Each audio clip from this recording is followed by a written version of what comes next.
The featured company is a paid client of Proactive Group Holdings, and this recording is disseminated by Proactive on its behalf. So we check out these feeders with these little drills.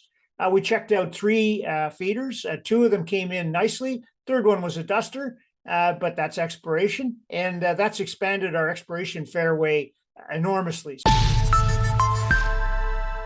right, welcome back inside our Proactive newsroom, and joining me now is Mike Power. He is the CEO of Silver Range Resources. Mike, it's great to see you again. How are you? Nice to see you, Steve. Doing well. Good, good, good. Well, last time you and I chatted, you hinted that some work was going on at East Goldfield, and you were looking forward to seeing some of the results that came out from, I guess, what would have described as a very small drill program, backpack drilling, and you were looking at a certain area of this East Goldfield. So why don't you sort of tell us a little bit about where you were looking? Sure. So Goldfields in central Nevada was a really rich gold camp. It's about a 13-kilometer long frying pan, and Centerra, Barrick, and Kinross have the pan, and little old Silver Range has the handle. Very big, wonderful quartz alunite anomaly there. So we've been working on that project for about 10 years, and we have several small gas portable, man portable drills. They don't drill fast, but they do drill, and it's tough rock, but we get through. The objective here was basically to test the tops of some of the high sulphidation feeders. The feeders are sort of like chimneys or tailpipes, if you will, in the system. And if you can find some gold in the top of them, that's a pretty good indicator there might be something at depth. And when we know that that's what's going on at East Goldfield, because we have a beautiful target for exploration and lots of drill holes in it, that's telling us that the gold that's at East Goldfield is at depth. So what we're looking for is indicators of at surface that could help us vector to more mineralization at depth. So we check out these feeders with these little drills.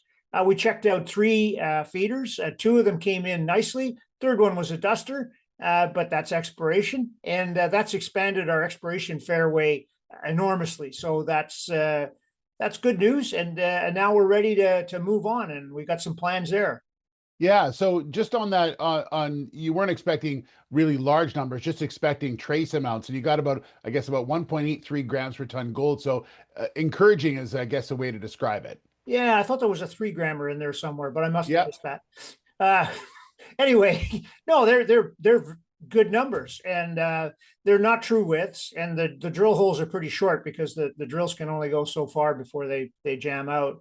So it's just an indicator. Yeah, these feeders have interesting gold in them, and the fact that they've got it at surface is really promising, because that's not where you expect to find the high grade. It's further down the tailpipe at depth, and that's where we got to go ultimately.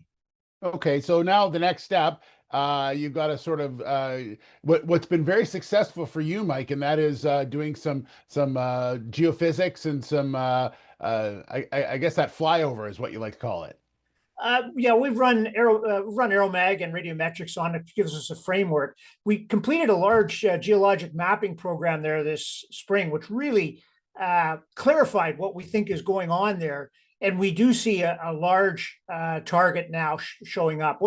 What came out of that was we figured out that this quartz alunite anomaly, that's the handle of the frying pan, a large part of it is a big push-up structure, a big compression zone, and that it seems to flare to the south.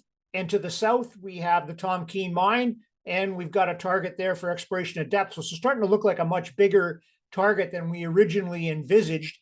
Until the next step is to figure out where exactly to drill there. And to do that, we have a plan.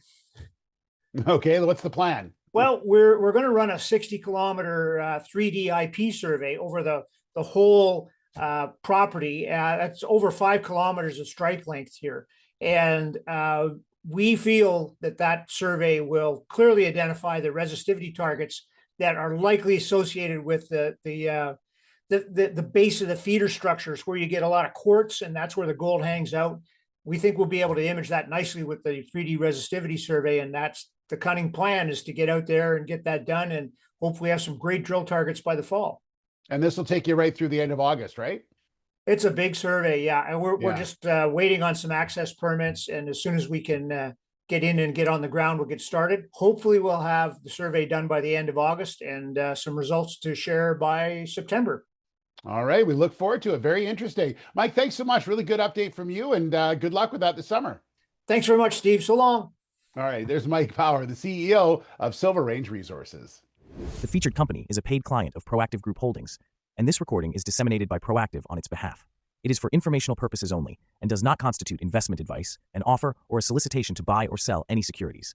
Viewers should conduct their own research and consult a qualified financial advisor before making investment decisions. The views expressed are those of the speaker and do not necessarily reflect those of Proactive Group Holdings, trading as Proactive Investors or its affiliates. No responsibility is accepted for any loss arising from reliance on the information presented.